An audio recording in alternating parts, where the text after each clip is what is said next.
Mon nom est Géraldine Barrios, technicienne à l'aide financière et prêts et bourses.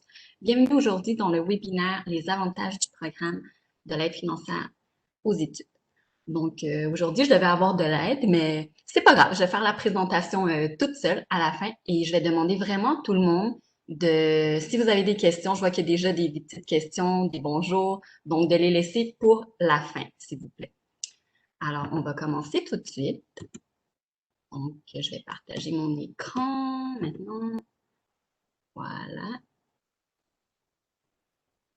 Alors, comme je vous disais, aujourd'hui, je vais vous présenter les avantages du programme de prêt et bourse et je vais vous expliquer entre autres c'est quoi le webinaire d'aujourd'hui. Donc, le but, c'est vraiment de vous présenter l'importance du programme d'AFE dans la planification du financement des études ainsi que les différents avantages du programme des prêts bourses du gouvernement pour votre session d'automne qui s'en vient.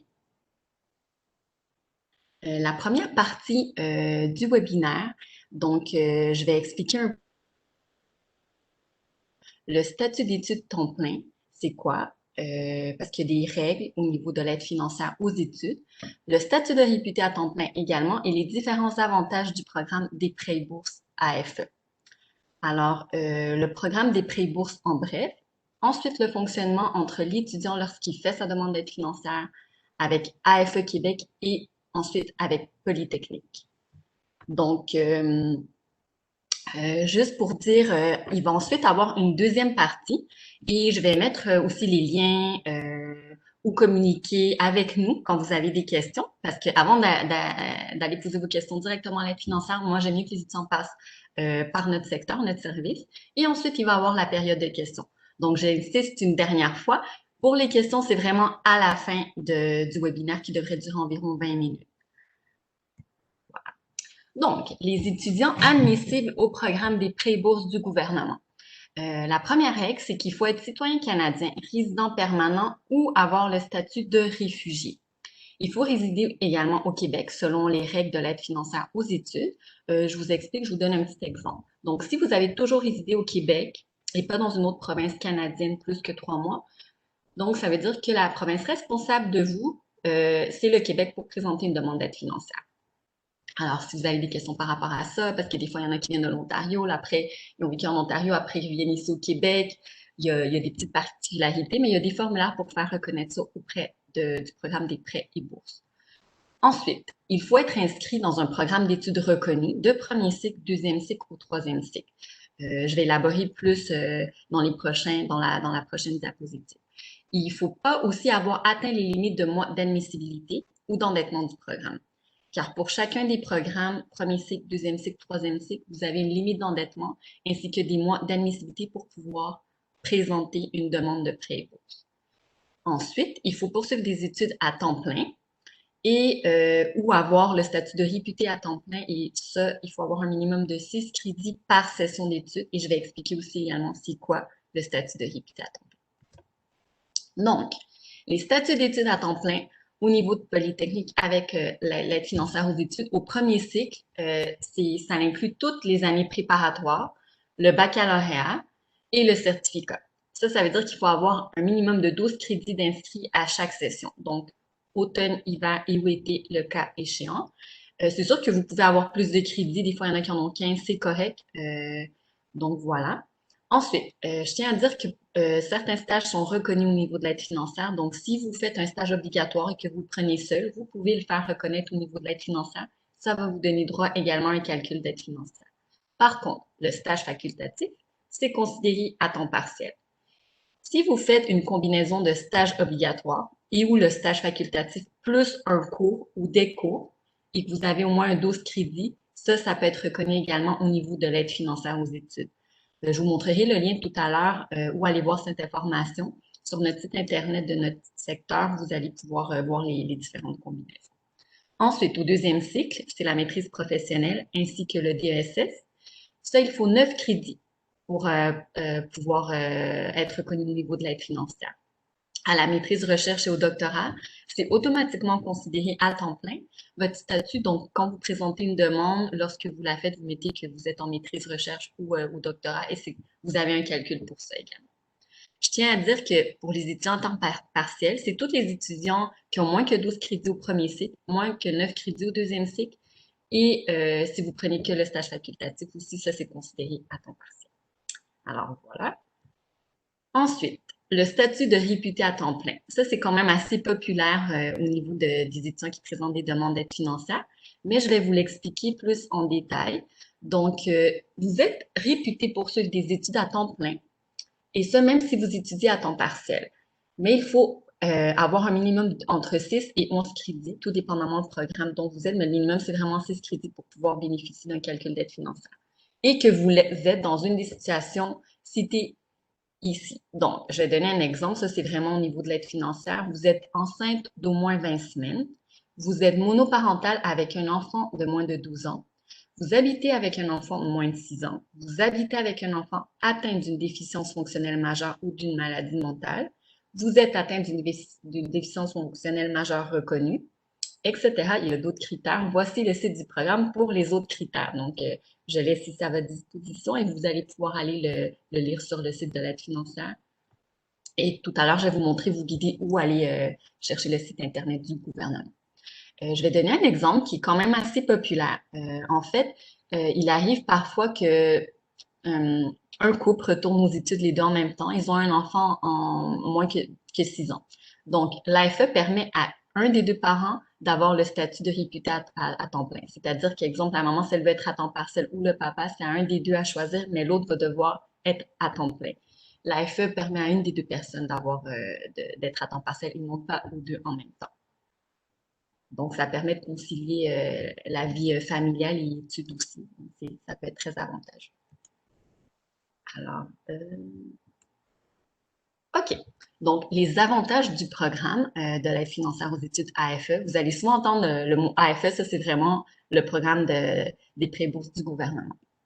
Alors, c'est une évaluation qui est basée sur le besoin financier et non sur le résultat académique. Donc, c'est quand même avantageux. C'est un prêt sans intérêt si vous maintenez votre inscription à temps plein et ce, à chaque session d'études pour l'année en cours 2020-2021. Je vais expliquer l'année en cours à laquelle on rentre en ce moment. Les prêts et bourses, c'est tout le temps, ça dure un an. C'est-à-dire que ça commence du 1er septembre de chaque année jusqu'au 31 août de l'année d'après. Donc là, ça commence en septembre et ça va finir à la fin du mois d'août 2021. Alors, tant que vous maintenez votre inscription à temps plein pour l'automne, hiver et l'été aussi, des fois, il y en a qui ne prennent pas l'été, mais c'est correct, eh bien, le gouvernement, pendant que vous êtes inscrit à temps plein, va prendre en charge les intérêts et le capital. Donc, vous n'avez pas à commencer à rembourser votre prêt bourse, puis c'est sans intérêt, là, c'est lui qui prend en charge. Également, le taux d'intérêt est préférentiel à la fin de vos études. Actuellement, il est à 2,95. Je peux dire que comparé aux années précédentes, il a diminué. Aussi, il y a possibilité de bourse. Donc, des fois, il y en a qui m'écrivent, moi, je trouve ça drôle, ils me disent, ah, Géraldine, je veux faire une demande de bourse avec le programme des prêts et bourses. Mais en fait, c'est pas une bourse, c'est selon votre situation familiale. Euh, Qu'est-ce que vous allez avoir répondu dans la demande d'aide financière aussi, incluant vos revenus et la situation familiale, comme je viens d'expliquer. Vous allez pouvoir avoir droit à un calcul de prêt et de bourse, mais ça dépend vraiment de chaque situation. Alors, c'est également compatible avec les autres programmes de financement, bourse d'études et aide des directeurs de recherche. Donc, exemple, si vous avez participé à un concours de bourse de Polytechnique ou à l'externe, ou si vous êtes à la maîtrise recherche ou bien au doctorat et que vous avez un financement de votre directeur de recherche, ça ne va pas vous empêcher de pouvoir présenter une demande d'aide financière. Vous pouvez le faire quand même. Il va juste falloir le déclarer dans vos revenus, à la section de revenus à l'aide financière. Donc voilà. Il y a possibilité aussi d'aller chercher des aides supplémentaires pour des situations critiques qui mettent en péril la poursuite de vos études. Donc, je vais donner un exemple. Des fois, il y a des étudiants, j'ai eu quelques étudiants à la session d'hiver qui devaient se déplacer à la Polytechnique. Donc, mais le moyen de transport en commun, prenait plus que 2 heures. Donc, ça, des fois, ça peut être démotivant pour l'étudiant. Ça peut faire en sorte qu'il veut comme pas aller à l'école. Bref, donc l'aide financière a un formulaire que si vous prouvez que ça vous prend plus que 2 heures, eh bien, vous pouvez avoir comme des sous de plus. Donc, ça va venir maximiser votre calcul d'aide financière pour pouvoir exemple, vous aider à payer votre passe d'autobus, un exemple. Alors voilà, il y en a d'autres, mais si vous avez des questions par rapport à ça, vous allez pouvoir nous écrire à notre adresse de courriel. Donc, ensuite, aussi, c'est un soutien avec le programme des prêts bourses du gouvernement du Québec, donc l'AFE, mais nous, on est le bureau d'aide financière. Donc, comme je vous disais plus tôt, au service aux étudiants de notre secteur, on fait le pont avec l'aide financière aux études. Donc, lorsque vous avez des questions, lorsque vous bloquez ou vous comprenez pas quelque chose, moi, je demande tout le temps aux étudiants de communiquer avec nous en premier, de communiquer avec l'aide financière. Et ça peut être avantageux pour vous. Des fois, ça peut comme éviter les délais d'attente ou des fois, on peut vous répondre plus rapidement aussi parce qu'il faut comprendre que l'aide financière, c'est quand même assez gros comme programme. Et lui, il s'occupe de tous les établissements du Québec. Et en plus, là, on rentre en septembre dans les périodes les plus occupées aussi. Donc, l'autre avantage, c'est qu'à la fin de vos études, vous avez un crédit d'impôt à partir du moment où vous commencez à rembourser votre dette d'études. Ça, il va falloir, lorsque vous remboursez votre dette d'études, c'est directement avec l'établissement financier, donc la banque, où vous avez vos versements. Et le crédit d'impôt, c'est avantageux. C'est vraiment, c'est une déduction, en fait. Ensuite, il y a une simulation du calcul de votre aide financière. Puis c'est une vérification très simple à faire. Moi, je suggère vraiment à tous les étudiants, tous les nouveaux étudiants qui font une demande d'aide financière, ou même si c'est votre deuxième ou troisième, pour avoir une idée de combien vous pouvez recevoir. Moi, je suggère vraiment à la personne d'aller faire une simulation de calcul. Ça peut vous donner une bonne idée. Ça va vous demander votre revenu ou votre situation familiale et ça peut vous donner une bonne idée de combien vous pouvez recevoir au niveau de votre calcul d'aide financière. Je vais vous montrer également le site à la fin du webinaire. Ensuite, le programme des prêts et bourses en bref. Donc, c'est un programme gouvernemental de soutien financier pour les études universitaires. Donc, comme on est un établissement d'enseignement, on doit présenter ce programme-là. C'est un programme qui est accessible aux études basé sur les revenus pour les résidents du Québec. Donc, toutes les personnes qui sont citoyens canadiens, résidents permanents ou ayant le statut de réfugié et qui sont inscrits dans un programme à temps plein peuvent présenter une demande. C'est offert par l'aide financière aux études du gouvernement du Québec, donc l'AFE. Il faut savoir également que c'est un régime contributif, donc c'est une loi. Tous les étudiants qui veulent aller à l'école ont le droit, donc ils peuvent présenter une demande d'aide financière. Alors voilà. Et le prêt et la bourse, donc comme j'expliquais plus tôt, vous pouvez avoir un calcul de prêt et de bourse. Il faut savoir également qu'il y a des périodes d'admissibilité. Il y a une période d'admissibilité également pour le prêt et pour la bourse. Il va y avoir également une limite d'endettement. Je vais donner un exemple sur les périodes d'admissibilité. À la Polytechnique, le bac, c'est 4 ans. Donc, la FE, l'entente, c'est que c'est 47 mois au total, d'accord, qui vous donne droit pour pouvoir présenter une demande d'aide financière avec une limite d'endettement. Donc, si vous faites une demande d'aide financière entre le premier et le 38e mois, vous pouvez avoir droit à un calcul de prêt et de bourse, tout dépendamment de la situation, comme j'expliquais plus tôt. Et à partir du 39e mois jusqu'au 47e mois, c'est un calcul de prêt. Donc, c'est normal que plus vous avancez dans vos études, vous allez remarquer que peut-être si vous avez un calcul de prêt et bourse, la bourse va diminuer. Donc, le calcul, c'est vraiment de base. C'est des dépenses reconnues, moins la contribution étudiante, moins la contribution des tiers. Ça va donner votre besoin d'aide financière. OK? Et c'est versé sous forme de prêt et ou de bourse octroyé en fonction des besoins financiers et de votre situation familiale. Ensuite, les revenus d'emploi et les prêts et bourses. Donc, les revenus d'emploi, comme je disais, il y a des étudiants parfois qui travaillent à temps partiel ou il y en a qui ont travaillé à temps plein puis qui me disent: Ah, Géraldine, combien je peux déclarer pour pas que je sois coupée à l'aide financière?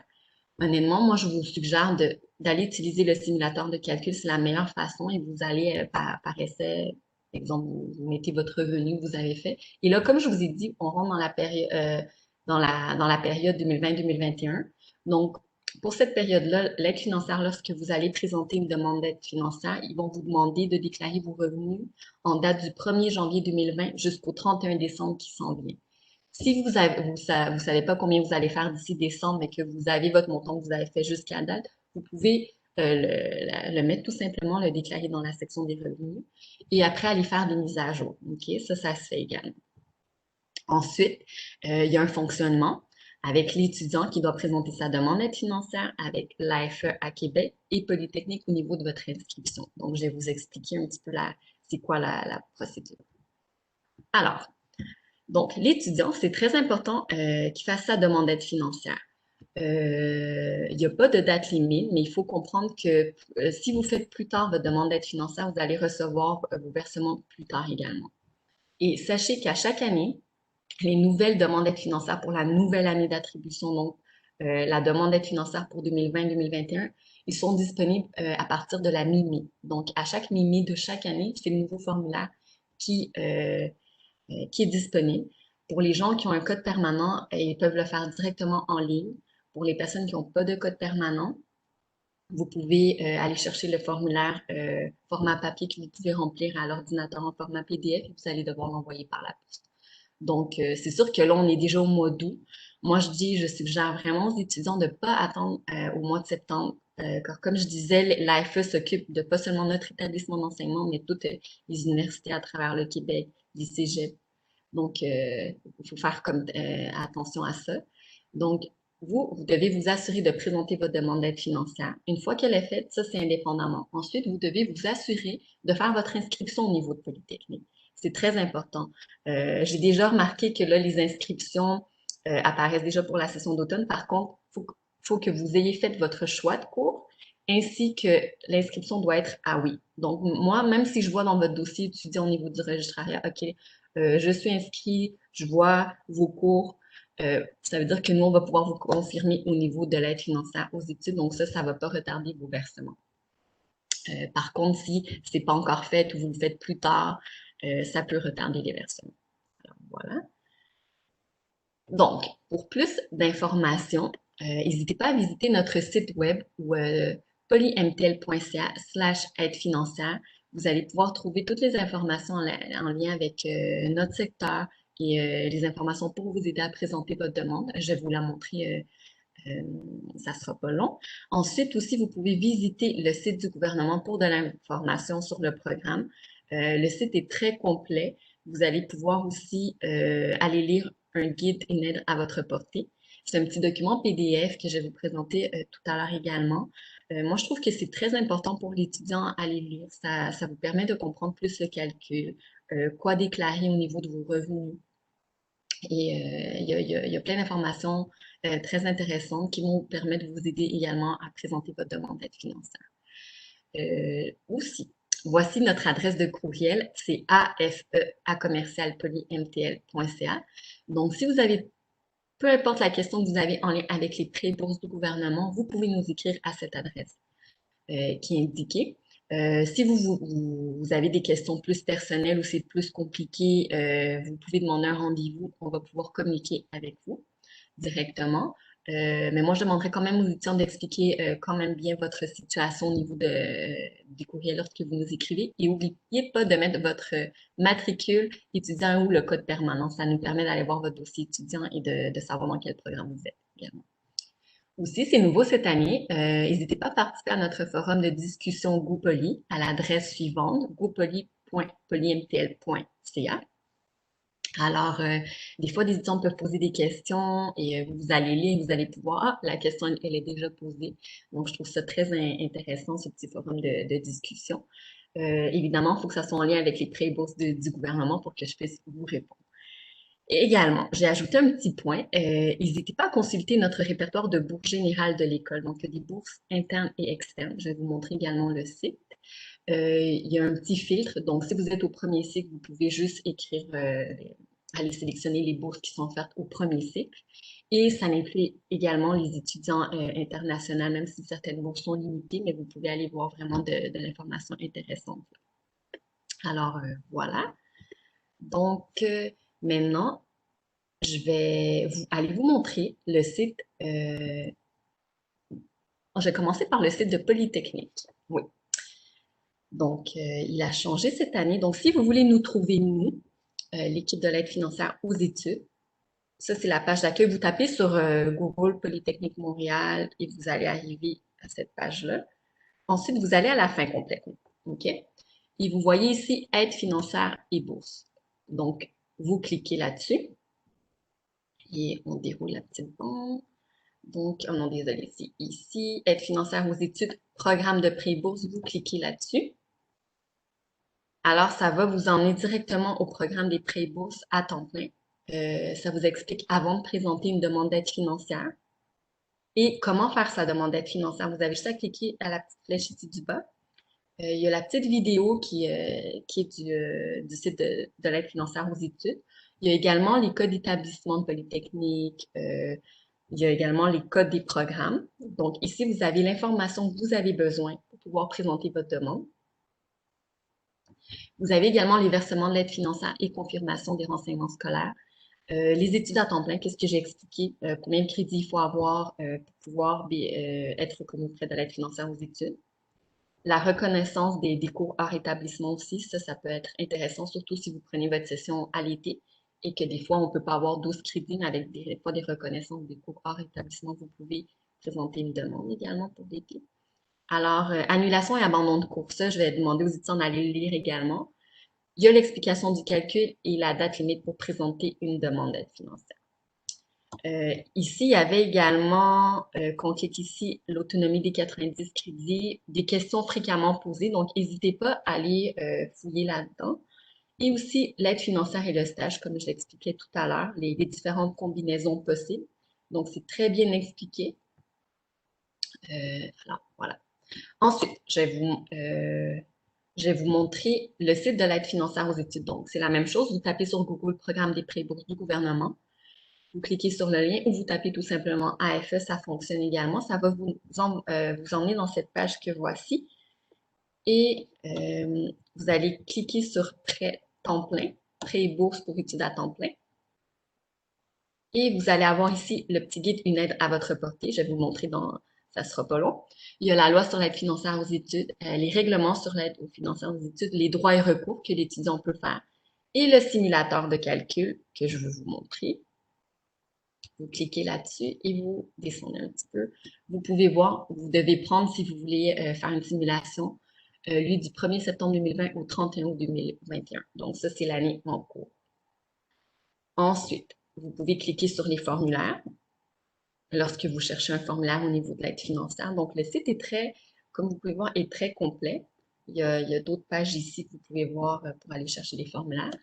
Ici, c'est les informations, comme j'expliquais, pour les prêts et bourses études à temps plein. Le deuxième onglet, c'est les prêts et études à temps partiel. Ça, c'est complètement un autre programme. On ne peut pas combiner les deux en même temps. Donc, c'est vraiment, ce webinaire, de toute façon, c'était vraiment pour le programme des prêts et bourses à temps plein. Mais vous pouvez aller lire si vous en avez besoin. Et le remboursement aussi. Donc, si vous avez des questions par rapport au remboursement, vous pouvez aller voir à ce niveau-là. Ensuite, je voulais vous montrer le petit guide Une aide à votre portée. Donc, ça, c'est le guide Une aide à votre portée. Si je ne me trompe pas, il y a 38 pages. Donc, il y a une table des matières. Vous n'êtes pas obligé de tout le lire, mais s'il y a quelque chose en particulier qui vous intéresse, je vais descendre. Donc, ici, il y a la table des matières. Alors, vous pouvez juste aller consulter les questions dont vous avez besoin de savoir en regardant la table des matières.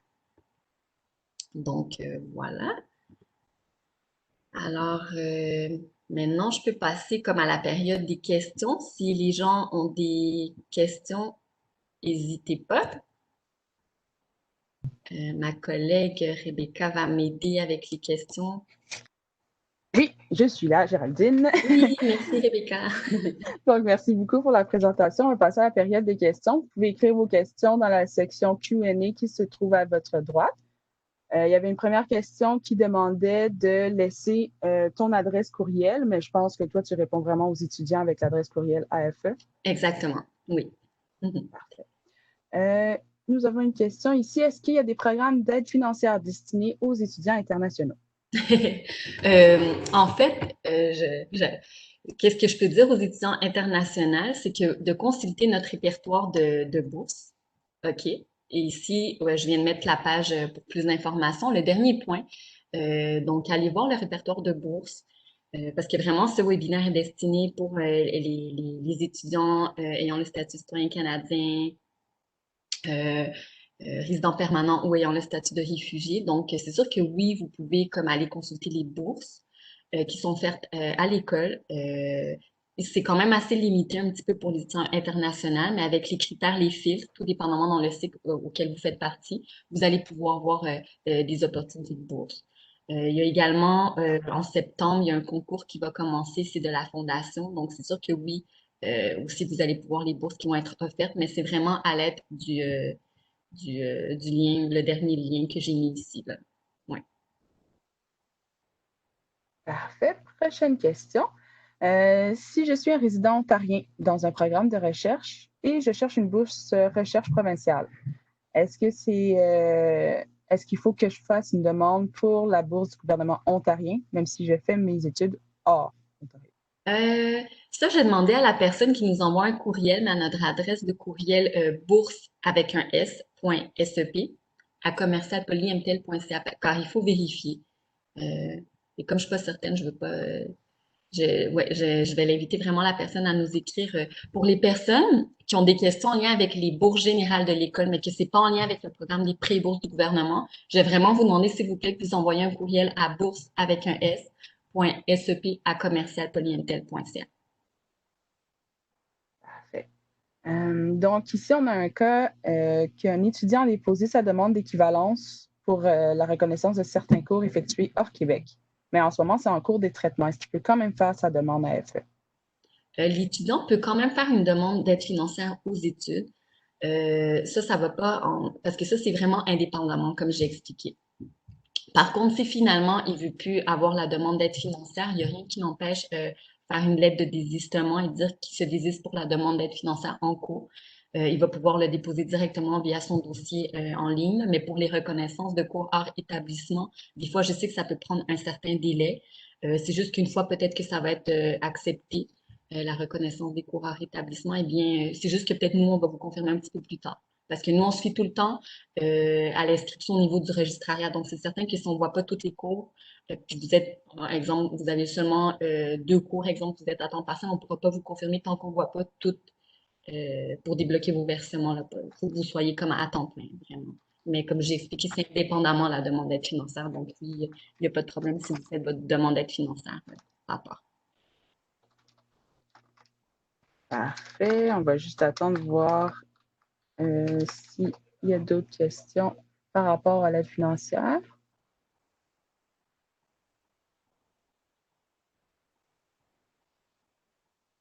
Euh,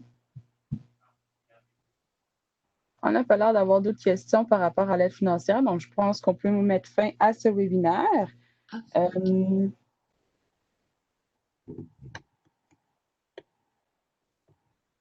Est-ce que tu avais la dernière diapositive Oui, par rapport? Oui. attends, je vais la remettre. Oups, excusez-moi. Voilà, pour plus d'informations. Parfait. Donc, Géraldine vous a montré justement cette page tout à l'heure. Pour plus d'informations, si vous voulez contacter le service de l'aide financière. Si vous avez des questions d'ordre général au sujet de votre rentrée d'automne, on vous conseille d'aller visiter le site web polymtl.ca/gopoly. Comme Géraldine vous l'a mentionné tantôt, il y a le forum de discussion GoPoly. Vous pouvez poser vos questions par rapport à l'aide financière, mais également toutes questions d'ordre général. Et vous pouvez aussi nous écrire à gopoly@commercialpolymtl.ca. Donc, sachez également que ce webinaire sera disponible en rediffusion sur le site web de GoPoly dans la section webinaire et activités d'accueil. Avant de clore la séance, je tiens à remercier Géraldine pour l'animation de cette rencontre et surtout vous remercier, chers étudiants, pour votre participation. Donc, Géraldine, est-ce que tu avais un petit mot de la fin? Oui, je voulais te remercier toi aussi, Rebecca, pour ton aide. C'est très apprécié. Et comme Rebecca expliquait, si vous avez des questions, j'insiste, n'hésitez pas à nous écrire à notre adresse de courriel afe@commercialpolymtl.ca. On répond dans un délai de 1 à 3 jours ouvrables. C'est sûr qu'en période de rentrée, des fois, ça peut être un petit peu plus long, mais moi, j'essaie de répondre quand même assez rapidement. Alors voilà. Donc vraiment, si vous avez des questions, n'hésitez pas à nous écrire en lien avec le programme des pré-bourses du gouvernement. Donc, je vous souhaite une bonne journée et merci encore d'avoir été là avec nous. Ça m'a fait très plaisir d'être ici.